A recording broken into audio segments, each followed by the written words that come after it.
Et le Conseil d'État devrait se prononcer dans les prochains mois. Une question se pose tout de même ce soir, Lucie Young. Comment en est-on arrivé à cette situation à Givors?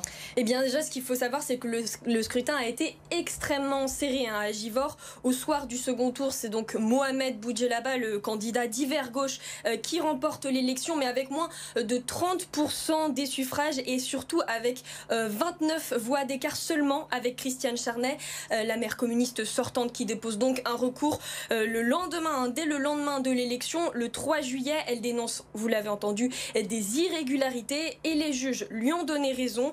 Ils ont constaté, je cite, que plusieurs incidents ont été signalés aux abords de certains bureaux de vote avec des attitudes véhémentes et des intimidations sur les électeurs de la part des soutiens du candidat gagnant.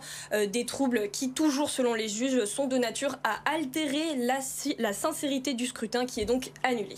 Lucie, est-ce que c'est un cas isolé ce qui se passe à Givors en ce moment? Alors les annulations complètes d'élections comme ça se passe à Givors, c'est quand même assez rare.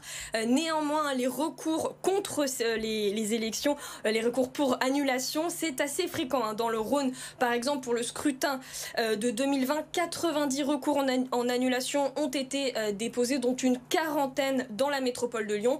Et alors on vous parle, 3 communes sont encore en attente d'un jugement du tribunal administratif. Il s'agit de Francheville, de Mézieux et de Vaux-en-Velin. On le rappelle enfin, il y a 6 ans, c'était Vénissieux qui avait été dans le cas de Givors. Le tribunal administratif avait acté l'annulation des élections. Les Vénitiens avaient donc dû retourner aux urnes un an plus tard. C'était Michel Picard, la maire communiste, qui avait conservé son siège de maire.